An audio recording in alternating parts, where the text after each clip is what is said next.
إن الحمد لله نحمده ونستعينه إن الحمد لله نحمده ونستعينه ونستغفره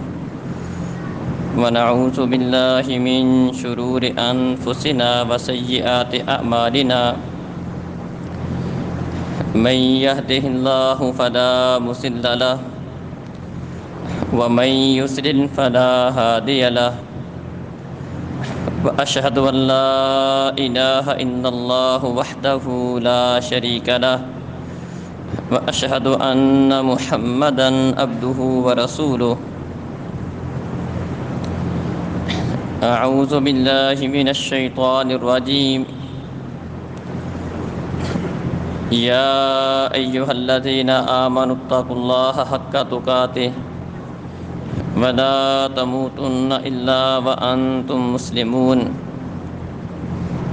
يا أيها الناس اتقوا ربكم الذي خلقكم من نفس واحدة وخلق منها زوجها وبث منهما رجالا كثيرا ونساء واتقوا الله الذي تساءلون به والأرحام إن الله كان عليكم رقيبا يا أيها الذين آمنوا اتقوا الله وقولوا قولا سديدا يصلح لكم أعمالكم ويغفر لكم ذنوبكم ومن يطع الله ورسوله فقد فاز فوزا عظيما أما بعد فإن خير الحديث كتاب الله وخير الهدي هدي محمد صلى الله عليه وسلم وشر الأمور محدثاتها وكل محدثة بدعة وكل بدعة ضلالة وكل ضلالة في النار والذين آمنوا وهاجروا وجاهدوا في سبيل الله والذين آووا ونصروا أولئك هم المؤمنون حقا لهم مغفرة ورزق كريم.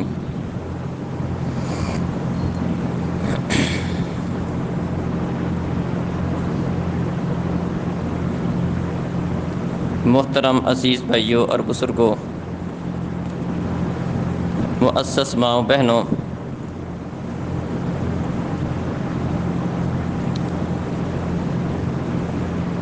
اللہ رب العزت نے اس دین کو نازل فرمایا ہے، اور اللہ احکم الحاکمین ہی اس دین کی، اس شریعت کی، اس قرآن کی حفاظت فرمانے والے ہیں۔ انا نحن نزلنا الذکر وانا لہ لحافظون۔ یہ نصیحت، ذکر، قرآن، شریعت ہم نے اتاری ہے اور ہم ہی اس کے محافظ ہیں۔ اللہ رب العزت نے اس دین کی حفاظت کے لیے کئی طرح کے بندوبست فرمائے ہیں، اور ان میں سے ایک انتظام اور بندوبست یہ فرمایا کہ اپنے نبی کو بہترین ساتھی عطا فرمائے جن کی تربیت نبی مکرم صلی اللہ علیہ وسلم نے کی، اور وہ اس دین کو آگے لوگوں تک پہنچانے کا ذریعہ بنے۔ جس طرح قرآن و مجید کی تفسیر حدیث کے بغیر سمجھنا مشکل ہے، نبی مکرم صلی اللہ علیہ وسلم قرآن کی عملی تصویر ہیں۔ قرآن کو سمجھنا ہو تو پیارے نبی صلی اللہ علیہ وسلم کی سیرت کو، آپ کی حدیث کو سمجھنا ضروری ہے۔ اس کے بغیر قرآن سمجھ نہیں آ سکتا اور نہ ہی قرآن پر عمل ہو سکتا ہے۔ اسی طرح احادیث رسول کو سمجھنا ہو نبی کریم صلی اللہ علیہ وسلم کی باتوں کو سمجھنے کے لیے صحابہ کی سیرت کو جاننا، ان کے معاملات کو جاننا ضروری ہے، کیونکہ وہ نبی مکرم صلی اللہ علیہ وسلم کے فرامین کی عملی تصویر تھے۔ وہ پیارے نبی صلی اللہ علیہ وسلم کی باتوں کا اصل مفہوم سمجھنے والے تھے کہ آپ کی بات کا مفہوم کیا ہے، آپ اس بات کے کرنے سے آپ کا مقصود کیا ہے۔ انہوں نے یہ دین ڈائریکٹ پیارے نبی صلی اللہ علیہ وسلم سے لیا تھا۔ اب اگر کوئی بندہ دین کی تشریح چاہتا ہے، کسی حدیث کی وضاحت چاہتا ہے، تو پیارے نبی صلی اللہ علیہ وسلم کے صحابہ کے معمول کو سمجھنا، ان کی سیرت، ان کے طریقے کو سمجھنا ضروری ہے۔ اسی طرح ہم تک دین پہنچانے کا جو بہترین ذریعہ ہے، بنیادی جو ذریعہ ہیں، وہ صحابہ اکرام ہیں۔ صحابہ اکرام نے پیارے نبی صلی اللہ علیہ وسلم سے اس قرآن کو لیا تھا، حدیث کو لیا تھا، اور اسے آگے آنے والے لوگوں تک محفوظ کر کے پہنچا دیا۔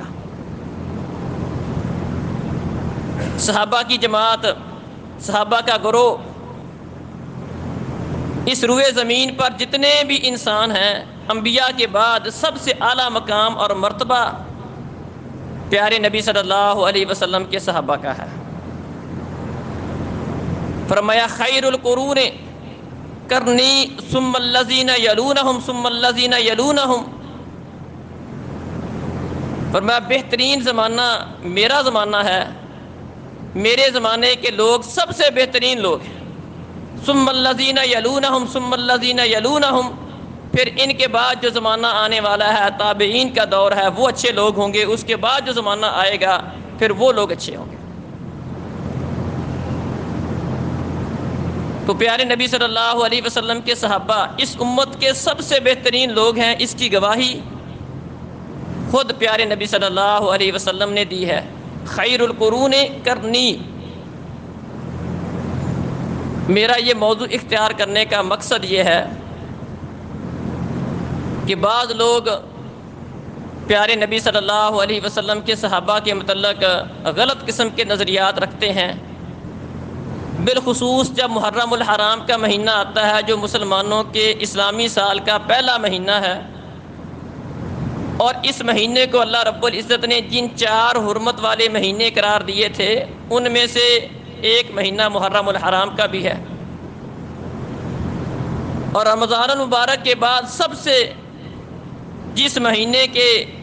روزے پیارے نبی صلی اللہ علیہ وسلم کو زیادہ پیارے تھے، جو مہینہ پیارا تھا، وہ محرم الحرام تھا۔ لیکن اس مہینے کے اندر مسلمان کہلوانے والے، کلمہ پڑھنے والے مختلف قسم کی بدعات اور خرافات کا شکار ہوتے ہیں۔ ان میں سے کچھ لوگ وہ ہیں جو پیارے نبی صلی اللہ علیہ وسلم کے صحابہ کے متعلق غلط قسم کے نظریات رکھتے ہیں، ان کے خلاف نفرت، کینے اور بغض کا اظہار کرتے ہیں، اور بہت سارے وہ لوگ ہیں جو پیارے نبی صلی اللہ علیہ وسلم کے صحابہ کے ساتھ محبت تو رکھتے ہیں، لیکن اس طرح کی باتیں سن کے پراپوگنڈے کا شکار ہو کر جس طرح کی محبت ہونی چاہیے اس طرح کی محبت ان کے دلوں میں نہیں ہوتی ہے، وہ باقی نہیں رہتی ہے۔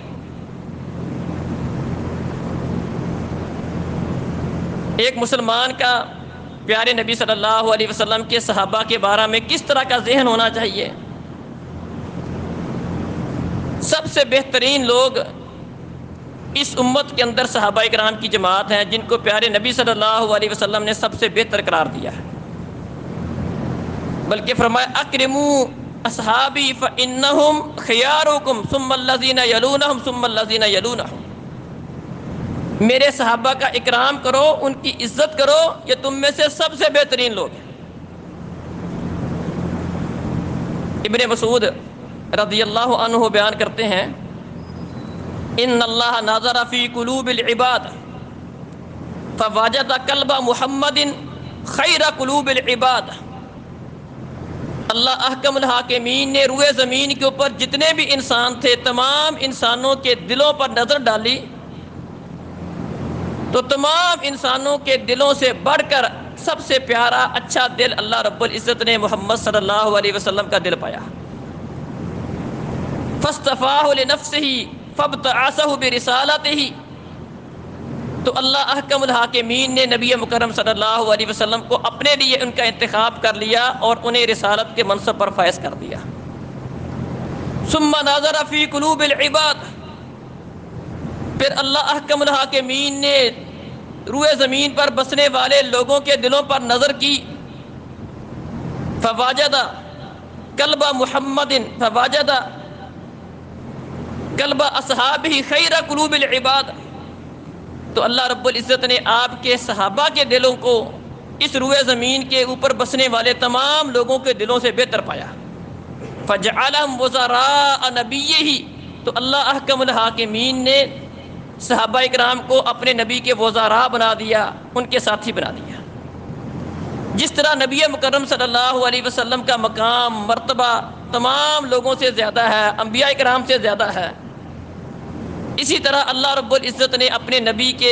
کا ساتھ دینے کے لیے جن لوگوں کا انتخاب کیا ہے ان کا مقام اور مرتبہ بھی دیگر امت کے تمام افراد سے زیادہ ہے۔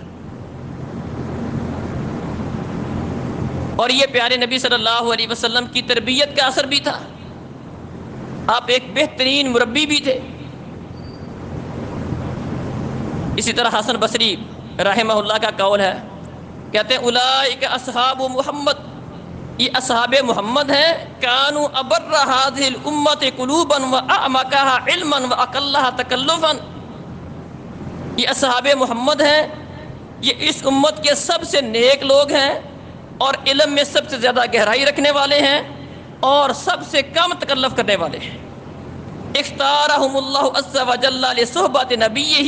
اللہ احکم الحاکمین نے انہیں اپنے نبی کا ساتھ دینے کے لیے ان کا انتخاب کیا، وإقامت دینہ، اور اپنے دین کو قائم کرنے کے لیے لوگوں تک پہنچانے کے لیے اللہ تعالیٰ نے ان کا انتخاب کیا۔ فتشبہوا باخلاقہم وطرائقہم، تو لہٰذا تم ان کے اخلاق، ان کے طور طریقوں کو اپناؤ۔ فإنہم کانوا ورب الکعبہ علی الہدی المستقیم، کعبہ کے رب کی قسم یہ صراط مستقیم پر لوگ ہیں۔ تو اس روئے زمین پر جتنے بھی انسان بستے ہیں، اس امت میں سے سب سے بہترین لوگ پیارے نبی صلی اللہ علیہ وسلم کے صحابہ تھے۔ بلکہ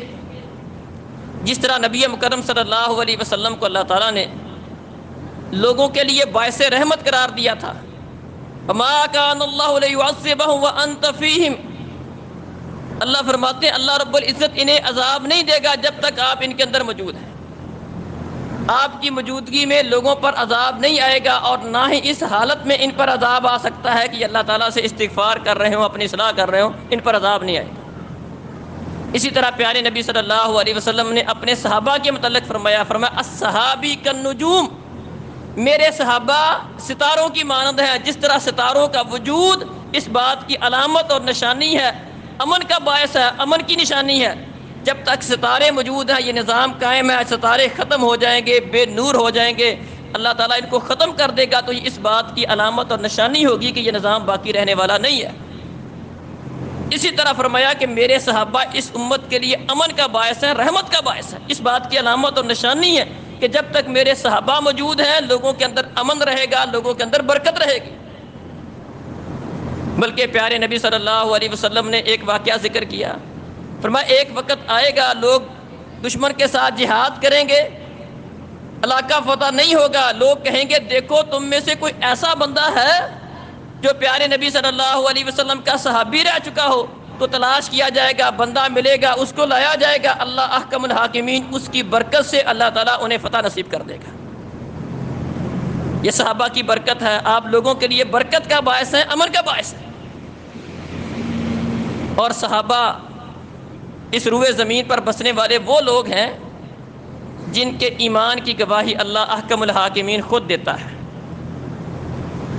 کتنے بدبخت وہ لوگ ہیں جو صحابہ کا معیار فضول من گرد قصے کہانیوں سے بناتے ہیں، بہت ساری غلط باتیں تاریخ کی کتابوں کے حوالے دے کر صحابہ کے اوپر تان کرتے ہیں۔ صحابہ کی شان دیکھنی ہو، ان کا مقام دیکھنا ہو تو قرآن کی گواہی دیکھو، اللہ احکم الحاکمین ان کے متعلق کیا فرماتے ہیں، اللہ ان کے متعلق کیا تبصرہ کرتے ہیں۔ اللہ ان کے متعلق فرماتے ہیں والذین آمنوا وہاجروا وجاہدوا فی سبیل اللہ، وہ لوگ جو ایمان لائے انہوں نے ہجرت کی، جہاد کیا، والذین آووا ونصروا، اور جنہوں نے انہیں جگہ دی اور ان کی مدد کی، اولئک ھم المؤمنون حقا، یہی سچے مومن ہیں، حقیقی مومن یہ ہے، لہم مغفرۃ ورزق کریم، ان کے لیے بخشش بھی ہے اور اچھا رزق بھی اللہ کے ہیں۔ اب جس کے ایمان کی گواہی اللہ نام لے کر دے کہ وہ لوگ جو ایمان لانے والے ہیں، ہجرتیں کرنے والے ہیں، جہاد کرنے والے ہیں، اور انصار کے وہ لوگ جو انہیں جگہ دینے والے ہیں، یہ سچے مومن اور حقیقی مومن تو یہ ہیں، ان کے لیے بخشش بھی ہے، ان کے لیے رحمت بھی ہے، ان کے ایمان کی گواہی اللہ دیتا ہے۔ اور جس کے ایمان کی گواہی اللہ دے دے، اس کے مقابلے میں تاریخ کی کتابیں، جھوٹے واقعات، بے سند باتیں، جس کی کوئی سند ہی نہیں ہے، بنیاد ہی نہیں ہے، لوگوں کی باتیں، ایک طرف اللہ احکم الحاکمین کی بات، ایک طرف لوگوں کی باتیں۔ والسابقون الاولون، اللہ جنت کی بشارتیں دیتا ہے، والسابقون الاولون من المہاجرین والانصار والذین اتبعوہم باحسان رضی اللہ عنہم ورضوا عنہ۔ قربان جائیں، اللہ فرماتے ہیں کہ جو پہلے پہل ایمان لانے والے، سبقت کرنے والے، ہجرت کرنے والے انصار میں سے، مہاجرین میں سے، اور وہ لوگ جو ان کے نقش قدم پر چلے بعد میں ایمان لائے، رضی اللہ عنہم ورضوا عنہ، اللہ ان سے راضی ہو گیا اور یہ اپنے رب سے راضی ہے۔ قربان جائیں، یہ کتنے شاندار لوگ ہیں، کتنی عظمت والے لوگ ہیں جن کے متعلق اللہ اس بات کی گواہی دیتا ہے کہ اللہ ان سے راضی ہے، اللہ ان سے خوش ہے، یہ اپنے رب سے خوش ہے۔ وَعَدَّ لَهُمْ جَنَّاتٍ تَجْرِي تَحْتَهَا الْأَنْهَارُ، اور اللہ احکم الحاکمین نے ان کے لیے ایسے باغات، ایسی جنتیں تیار کر رکھے ہیں جن کے نیچے نہریں جاری ہیں۔ تو پیارے نبی صلی اللہ علیہ وسلم کے صحابہ کے ایمان کی گواہیاں اللہ احکم الحاکمین قرآن میں دیتا ہے۔ صرف ایمان کی گواہی نہیں دی، بلکہ فرمایا فَإِنْ آمَنُوا بِمِثْلِ مَا آمَنْتُمْ بِهِ فَقَدِ اهْتَدَوْا، اگر کسی نے اپنا ایمان جانچنا ہو کہ میرا ایمان صحیح ہے، غلط ہے، میرے ایمان کا معیار کیا ہے، لیول کیا ہے، تو تمہارے لیے معیار پیارے نبی کے صحابہ ہیں۔ اگر اس طرح کا ایمان لاؤ گے، مومن بنیں گے، اس طرح کا میرے نبی کے صحابہ جیسا ایمان نہیں ہوگا، اللہ احکم الحاکمین تمہارا ایمان قبول ہی نہیں کرے گا۔ فَإِنْ آمَنُوا بِمِثْلِ مَا آمَنْتُمْ بِهِ فَقَدِ اهْتَدَوْا، مومن بننے کے لیے ابو بکر جیسا ایمان چاہیے، عمر جیسا ایمان چاہیے، عثمان جیسا، علی جیسا، حسن جیسا، حسین جیسا ایمان چاہیے۔ ان کی طرح کا ایمان نہیں ہوگا، اللہ کہتے تمہارے ایمان کی کوئی ویلیو نہیں ہے، تمہارا ایمان اللہ کے قابل قبول ہی نہیں۔ ان کو ایک معیار قرار دے دیا، اس طرح کا ایمان لاؤ جس طرح میرے نبی کے صحابہ ایمان لائے۔ اور اس بات کو بھی ذہن میں رکھیں، بعض لوگ پیارے نبی صلی اللہ علیہ وسلم کے صحابہ بھی چونکہ انسان تھے، انسان ہونے کے ناطے ان سے کوئی لغزشیں، کمیاں، کوتاہیاں، غلطیاں بھی انسان سے ہو جاتی ہیں۔ ان کا معاملہ بھی قربان جائیں کس قدر پیارے اللہ نے اس کو واضح کیا۔ نبی مکرم صلی اللہ علیہ وسلم جب مکہ فتح کرنے کے لیے گئے، بلکہ اس سے پہلے کی بات ہے، اللہ رب العزت سے آپ نے اس بات کی دعا کی کہ اللہ جب تک میں مکہ والوں کے سر پہ نہ پہنچ جاؤں، انہیں میری آمد کی خبر نہ ہو۔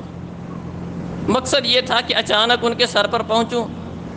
اور آسانی سے مکہ فتح ہو جائے، کسی قسم کا مسئلہ نہ بنے، قتل و غارت زیادہ نہ ہو۔ آپ کے صحابہ میں سے ایک صحابی تھا حاطب بن ابی بلتہ،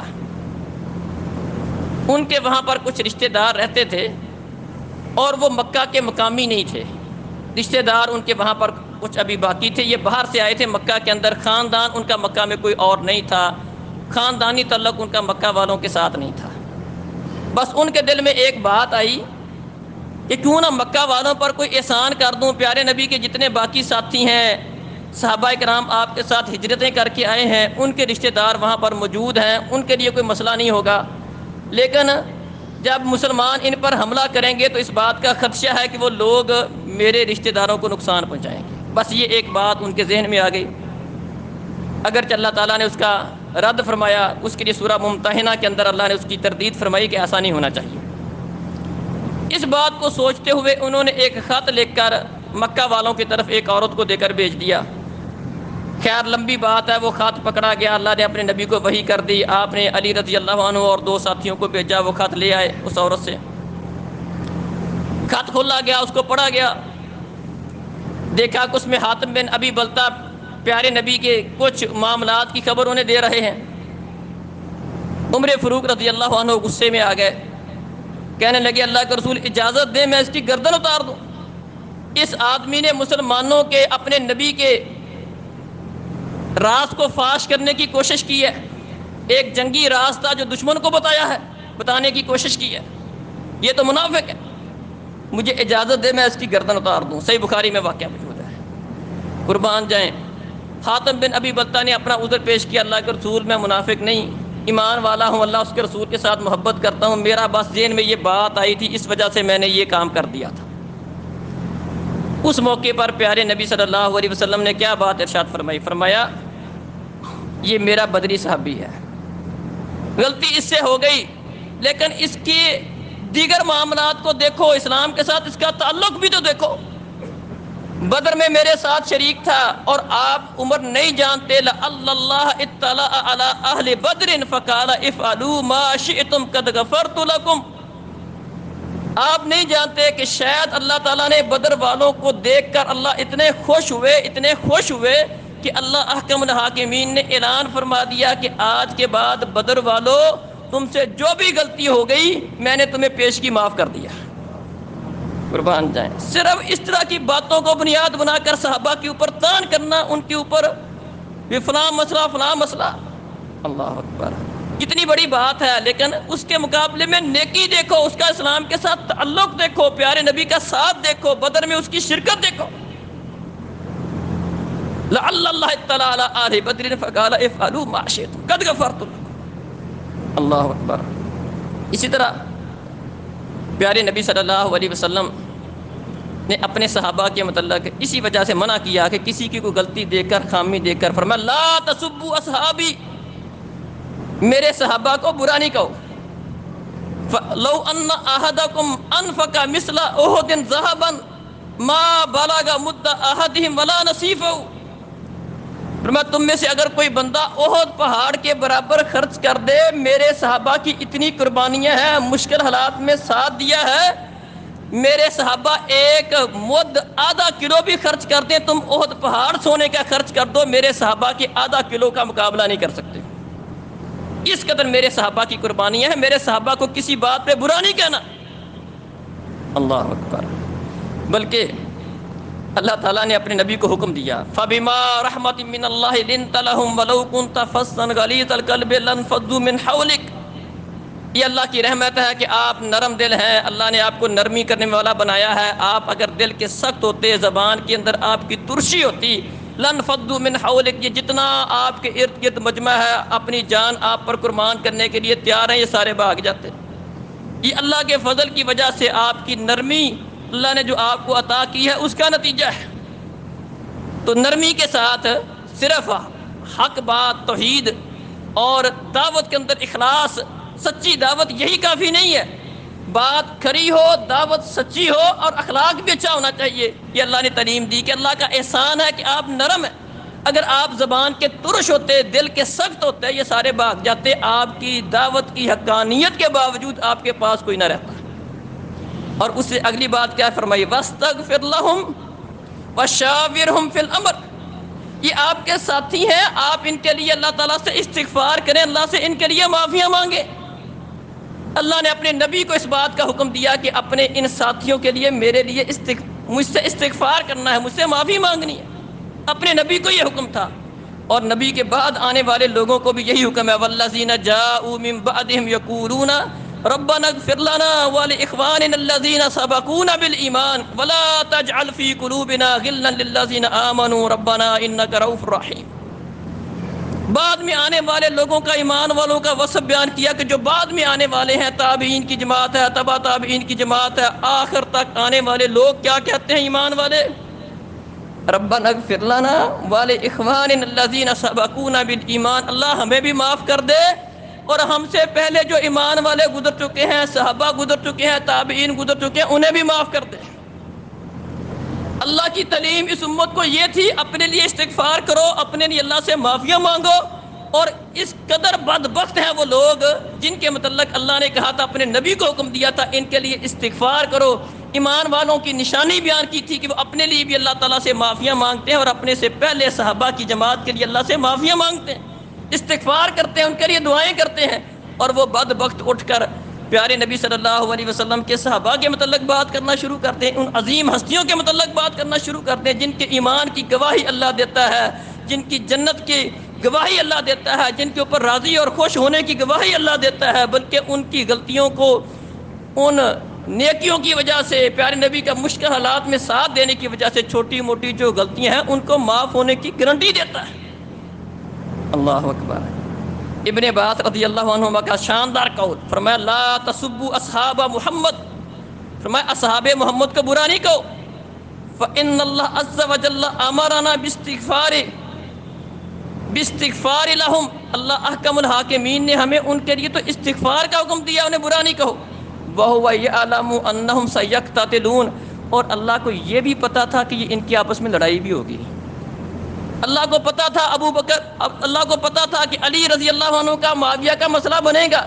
اللہ کو پتا تھا کہ علی کا اور عائشہ کا مسئلہ بنے گا، اس کے باوجود اللہ احکم الحاکمین نے ہمیں ان مسئلوں کو اچھالنے کا حکم نہیں دیا، ہمیں اس بات کا حکم دیا کہ تم پیارے نبی کے ان ساتھیوں کے لیے استغفار والا معاملہ کرو، عائشہ کے لیے بھی استغفار، علی کے لیے بھی استغفار، عائشہ کے لیے بھی استغفار، معاویہ کے لیے بھی استغفار، سب صحابہ کے لیے ہمیں جو پابند کیا وہ یہ کیا کہ ان کے لیے استغفار کرو، ان کے لیے بخشش کی دعا کرو، ان کے لیے رضی اللہ عنہم ورضوا عنہ کی بات کرو۔ اللہ اکبر۔ مسلمان پیارے نبی صلی اللہ علیہ وسلم کے صحابہ کے متعلق بڑا شاندار ذہن رکھتا ہے، ان سے محبت کا دم بڑھتا ہے۔ یہ تو ہماری بات ہے، ہم تو گناہ گار ہیں، خود پیارے نبی صلی اللہ علیہ وسلم کے صحابہ کے معاملے کو دیکھو۔ ایک موقع پر نبی مکرم صلی اللہ علیہ وسلم نے، ایک بندہ آپ کے پاس آیا، کہنے لگا کہ اللہ کے رسول قیامت کب آئے گی، متی الساعہ۔ آپ نے فرمایا کہ تو قیامت کے متعلق پوچھ رہا ہے، تو نے اس کی تیاری کیا کی ہے؟ کہنے لگا اللہ کے رسول کو بہت زیادہ تیاری تو نہیں، لیکن اتنی بات ہے کہ میں اللہ اور اس کے رسول سے محبت کرتا ہوں۔ پیارے نبی صلی اللہ علیہ وسلم نے فرمایا انت مع من احببت، تو اسی کے ساتھ ہوگا جس کے ساتھ تو دنیا کے اندر محبت کرتا تھا۔ یہ بات سن کر آپ کے ایک صحابی کہتا ہے اللہ کے رسول یہ بات صرف اس کے ساتھ خاص ہے، یہ سبھی کے لیے ہے کہ جو بندہ دنیا میں جس کے ساتھ محبت کرتا ہے قیامت والے دن وہ اسی کے ساتھ ہوگا۔ دنیا میں جو اس کا آئیڈیل ہے، جس کو وہ دلی طور پر اس سے محبت کرتا ہے، اس طرح کے بننے کی کوشش کرتا ہے، اپنا شکل و صورت، اپنا لباس، اپنا ماحول، چال چلن اس طرح کا بنانے کی کوشش کرتا ہے، اللہ رب العزت بھی اس بات کی لاج رکھتے ہیں۔ اگر وہ کسی اچھے انسان کا چال چلن اختیار کرتا ہے، اس کی شکل و صورت اختیار کرتا ہے، اس کا جو آئیڈیل جو ہے محبت جو اس سے ہوئی، اللہ اس کی لاج رکھتے ہوئے اگر اچھے بندے کے ساتھ ہے، کل قیامت کا دن ہوگا اللہ تعالیٰ اس کو اس کے ساتھ جمع کر دے گا، اور اگر برے بندے کے ساتھ ہے تو اللہ تعالیٰ اس کو بھی لحاظ کرتا ہے، اللہ احکم الحاکمین اس کو اس کے ساتھ اکٹھا کر دے گا۔ تو ایک صحابی رسول کہنے لگا یہ اس کے ساتھ خاص ہے، یہ سبھی کے ساتھ ہے؟ فرمایا سبھی کے ساتھ ہے، المرء مع من احب، دنیا میں جو جس کے ساتھ محبت کرتا ہے کل قیامت والے دن وہ اسی کے ساتھ ہوگا۔ یہ بات سن کے انس رضی اللہ عنہ کا تبصرہ دیکھیں، کہنے لگے کہ جب ہم نے پیارے نبی صلی اللہ علیہ وسلم کی یہ بات سنی کہ جو جس کے ساتھ محبت کرتا ہے وہ اسی کے ساتھ ہوگا، ہمیں دین اسلام کی نعمت ملنے کے بعد سب سے بڑھ کر جس بات پر خوشی ہوئی تھی وہ پیارے نبی کی اس بات پر ہوئی تھی کہ جو جس کے ساتھ محبت کرتا ہے وہ اسی کے ساتھ ہوگا۔ وجہ اور سبب کیا ہے؟ کہنے لگے میں محبت کرتا ہوں ابو بکر سے، میں محبت کرتا ہوں عمر سے، قربان جائیں۔ صحابہ کو بھی ابو بکر اور عمر کی محبت پر ناز تھا، یہ انس بھی صحابی ہیں، لیکن چونکہ ابو بکر کا مقام اپنا، عمر کا مقام اپنا، ان کے مقام کی طرح کا تو باقی صحابہ میں سے بھی کوئی نہیں تھا۔ انس بیان کرتے ہیں میری محبت ابو بکر کے ساتھ ہے، میری محبت عمر کے ساتھ ہے۔ پیارے نبی فرماتے ہیں جو جس کے ساتھ محبت کرتا ہے اسی کے ساتھ ہوگا۔ تو اس فرمان کی روشنی میں مجھے امید ہے کہ اگرچہ میرے اعمال ابو بکر جیسے نہیں ہیں، عمر جیسے نہیں ہیں، لیکن میری ان کے ساتھ محبت کی وجہ سے اللہ احکم الحاکمین قیامت والے دن مجھے ابو بکر عمر کا ساتھ دے گا۔ قربان جائیں، صحابہ کو اس بات پہ ناز تھا کہ ہمیں ابو بکر سے محبت ہے، عمر سے محبت ہے۔ اللہ اکبر۔ دراصل جو لوگ صحابہ سے محبت کرتے ہیں، اصل میں وہ لوگ نبی مکرم صلی اللہ علیہ وسلم سے محبت کی وجہ سے آپ سے محبت کرتے ہیں۔ فَبِحُبِّ أَحَبَّهُمْ، فرمایا جو میرے صحابہ سے محبت کرے گا اصل میں اس کو مجھ سے محبت ہے، اس لیے میرے صحابہ سے بھی کرتا ہے۔ دوست کا دوست بھی دوست ہوتا ہے، ایسا کبھی نہیں ہوتا کہ آپ کو کسی کے ساتھ محبت ہو، دوستی ہو، لیکن اس کے دوستوں کے ساتھ نفرت ہو، ایسا نہیں ہوتا۔ دوست کا دوست بھی دوست ہوتا ہے۔ میں جو میرے ساتھ محبت کرے گا وہ میرے ساتھیوں کے ساتھ بھی محبت کرے گا، میرے دوستوں کے ساتھ بھی محبت کرے گا، میرے صحابہ سے بھی محبت کرے گا۔ وَمَنْ أَبْغَضَهُمْ فَبِبُغْضِهِ أَبْغَضَهُمْ، جو میرے صحابہ سے نفرت کرتا ہے، ان سے بغض رکھتا ہے، ان سے کینے کا اظہار کرتا ہے، اصل میں اس بندے کو مجھ سے نفرت ہے، مجھ سے کینہ ہے، مجھ سے بغض ہے، مجھ سے بغض کی وجہ سے اپنا بغض میرے صحابہ پر نکالتا ہے۔ جس طرح کہ آپ بہت سارے لوگوں کو سنتے رہتے ہیں، بعض اوقات کسی کا بس نہیں چلتا نا تو وہ مولویوں کو آگے لگاتا ہے، مولوی اس طرح کے ہیں، دیندار طبقے کو آگے لگاتا ہے۔ اصل میں وہ لوگ دین سے بیزار لوگ ہوتے ہیں۔ اب ڈائریکٹ قرآن حدیث پر بات نہیں کر سکتے، قرآن حدیث کو برا نہیں کہہ سکتے، وہ دینداروں کو برا کہنے پہ تل جاتے ہیں۔ اسی طرح جن کو اصل میں بغض نفرت پیارے نبی سے ہوتی ہے،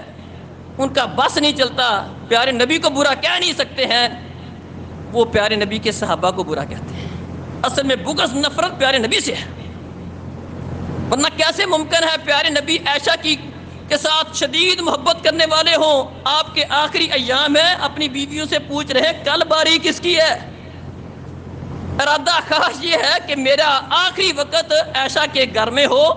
اور اللہ تعالیٰ نے وہ خواہش پوری کر دی۔ آخری وقت تھا، عائشہ کی باری تھی، عائشہ رضی اللہ عنہا کی گود تھی، پیارے نبی صلی اللہ علیہ وسلم کا اور عائشہ کا تھوک بھی اللہ رب العزت نے اس موقع پر اکٹھا کر دیا۔ عبد الرحمن عائشہ کے بھائی آئے، مسواک ان کے پاس تھی، عائشہ رضی اللہ عنہا نے دیکھا کہ پیارے نبی مسواک کو دیکھ رہے ہیں، فرمایا مسواک کرنا چاہتے ہیں؟ کہا جی ہاں۔ پیارے نبی نے مسواک کرنا چاہی، سخت تھی، چبا نہ سکے، عائشہ نے لیا، اس کو اپنے منہ میں رکھ کر اس کو نرم کیا، دھو کر پیارے نبی کو پیش کیا، کہا آخری وقت تھا، اللہ نے ایسا موقع بنا دیا، میرا تھوک اور پیارے نبی کا تھوک بھی اکٹھا کر دیا۔ اللہ اکبر۔ وہ عائشہ، اب کوئی بندہ اپنی ماں اور پیارے نبی کی بیوی عائشہ رضی اللہ عنہا کے خلاف بات کرتا ہے، اصل میں اس کو نفرت بغض پیارے نبی کے ساتھ ہے۔ جو آپ کے ساتھی ابو بکر عمر کے خلاف بات کرتا ہے، جس کے متعلق فرمایا تھا کہ میں نے ہر بندے کے احسانات کا بدلہ چکا دیا ہے، لیکن ابو بکر کے احسانات اس قدر ہے کہ اس کا بدلہ اللہ چکائے گا، میں اس کا بدلہ نہیں چکا سکتا، اس قدر اس بندے کے میرے اوپر احسانات ہیں۔ سب کے دروازے، سب کی کھڑکیاں مسجد میں کھلتی ہیں، بند کر دو، ابو بکر کی کھڑکی بند نہیں کرنی، اس کے احسانات بڑے ہیں میرے اوپر۔ اللہ اکبر۔ عمر کو بتایا تھا، عمر تو کیا بات کرتا ہے، تیری تو وہ شان ہے، تیرا تو وہ مقام ہے، تجھے تو کسی گلی کے اندر چلتا ہوا دیکھ لے شیطان، دیکھ لے شیطان اپنا راستہ بدل لیتا ہے تجھے دیکھ کر۔ عثمان کو بتایا تھا، عثمان، اللہ اکبر۔ ایک موقع تھا، آپ پیارے نبی ذرا بیٹھے ہوئے تھے، آپ کی ران سے کپڑا ہٹا ہوا تھا، ابو بکر آئے، عمر آئے، آپ اسی طرح بیٹھے رہے، اماں عائشہ کے حجرے میں تشریف فرما تھے۔ عثمان آئے، آپ سیدھے ہو کے بیٹھ کے، اماں عائشہ نے بعد میں پوچھا ابو بکر آئے تھے، عمر آئے تھے، آپ نے اپنا کپڑا درست کر کے نہیں بیٹھے، عثمان کے آنے پر آپ اس طرح کر لیا؟ فرمایا اس بندے سے حیا کیوں نہ کروں جس کا حیا اللہ کے فرشتے کرتے ہیں، اور اگر میں اسی حالت میں بیٹھا رہتا، مجھے اس بات کا خدشہ تھا جو عثمان نے مجھ سے بات کرنی تھی، میری یہ حالت دیکھ کر وہ مجھ سے اپنی بات بھی نہ کر سکتا، اس قدر وہ حیا والا بندہ ہے۔ بلکہ عثمان رضی اللہ عنہ کے بارے میں تو یہ آتا ہے، سب سے بڑھ کر جس بندے کو اللہ احکم الحاکمین نے، پیارے نبی صلی اللہ علیہ وسلم نے جنت کی بشارتیں دی ہیں، سب سے بڑھ کر عثمان رضی اللہ عنہ کو جنت کی بشارت ملی ہے۔ تقریباً آپ حدیث کے ذخیرے کو ٹٹول کے دیکھیں، کم از کم تقریباً 40 مرتبہ پیارے نبی صلی اللہ علیہ وسلم کی زبان اقدس سے مختلف موقعوں پر عثمان کے لیے جنت کی بشارت پیارے نبی نے دی ہے۔ اور علی رضی اللہ عنہ، اس کے متعلق تو فرمایا تھا، ایمان کی گواہی دی تھی، ان کی محبت کی گواہی دی تھی، فرمایا خیبر کا موقع ہے، جھنڈا اس کو دوں گا جس کے ساتھ اس کا اللہ محبت کرتا ہے، اس کا نبی محبت کرتا ہے، اس کے ساتھ محبت کی گواہی خود دی کہ میں اس سے محبت کرتا ہوں، اللہ بھی اس سے محبت کرتا ہے۔ تو یہ پیارے نبی کے صحابہ ہیں، ہمیں سب محبوب ہیں، سب پیارے ہیں۔ ان کے متعلق بات کرنا، طعن و تشنید کا انہیں نشانہ بنانا، اپنے بغض کا اظہار کرنا، یہ کسی بھی طرح مسلمان کے لیے، ایک کلمہ پڑھنے والے کے لیے جائز نہیں ہے۔ یہ اسلام کی بنیاد ہے، اسلام کی بنیاد یہ صحابہ کرام ہیں، اور ان کے ایمان کی گواہیاں اللہ رب العزت نے دی ہیں۔ ایک مسلمان کا عقیدہ ان کے متعلق بڑا صاف ستھرا ہونا چاہیے، اور ان کی جو لغزشیں ہیں، کمیاں ہیں، کوتاہیاں ہیں، وہ اللہ کے سپرد۔ اللہ نے جب کہہ دیا رضی اللہ عنہ ورضوا عنہ، میں نے معاف کر دیا، ہم کون ہوتے ہیں بات کرنے والے؟ ہم کون ہوتے ہیں ان کی باتوں کو اچھالنے والے، ان کے واقعات کو اس انداز میں بیان کرنے والے کہ کسی ایک کی شان دوسرے کی توہین لازم آئے؟ ہم کون ہوتے ہیں؟ اللہ سمجھنے اور عمل کی توفیق دے۔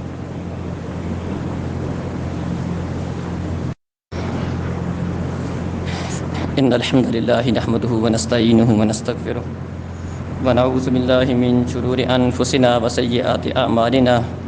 من يهده الله فلا مضل له ومن يضلل فلا هادي له، واشهد ان لا اله الا الله وحده لا شريك له، واشهد ان محمدا عبده ورسوله۔ جیسا کہ میں نے شروع میں عرض کی تھی کہ محرم الحرام اللہ رب العزت کے حرمت والے مہینوں میں سے ایک مہینہ ہے، اور بد نصیبی سے اس مہینے کو، اس کے اندر مسلمان کئی ساری بدعات اور خرافات کا شکار ہو جاتے ہیں۔ ان میں سے تو ایک بات یہ تھی جو میں نے ابھی اپنے خطبہ کے اندر ذکر کی، صحابہ کی محبت کے حوالے سے۔ اسی طرح بہت سارے لوگ اس مہینے کو سوگ کا نام دیتے ہیں۔ اس مہینے کے شروع ہوتے ہی ان کے ہاں ایک عجیب سا تصور پایا جاتا ہے،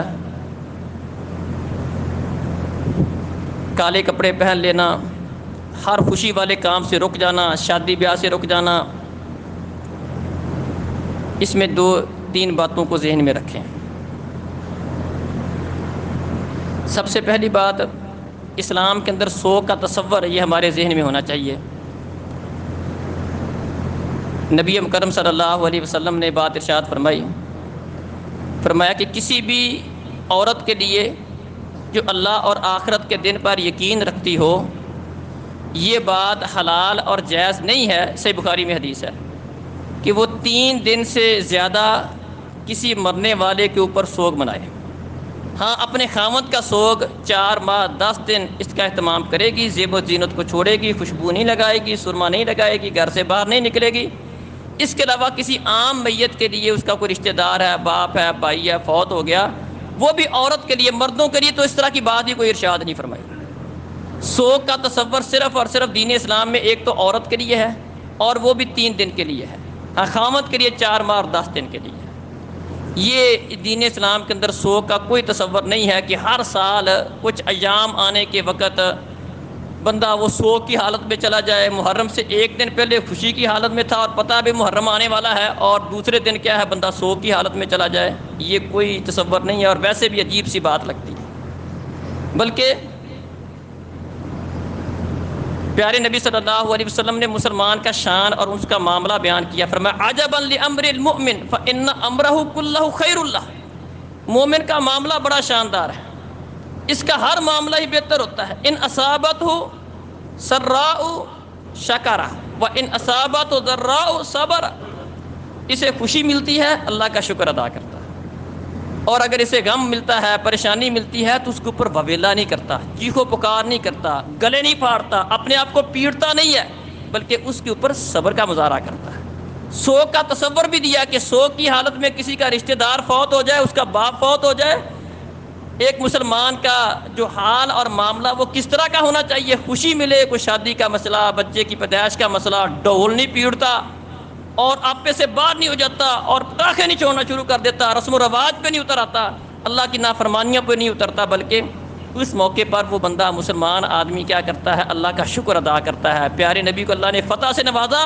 آپ نے بہت بڑے کسی جشن کا اہتمام نہیں کیا، اللہ نے مکہ فتح کروایا، ام ہانی کے گھر میں تھے، 8 رکعتیں پیارے نبی صلی اللہ علیہ وسلم نے چاشت کے وقت ادا کی تھی۔ یہ مسلمان کی خوشی کا انداز ہوتا ہے، اللہ خوشی دیتا، اللہ کا شکر ادا کرتا، اللہ خوشی دی ہے۔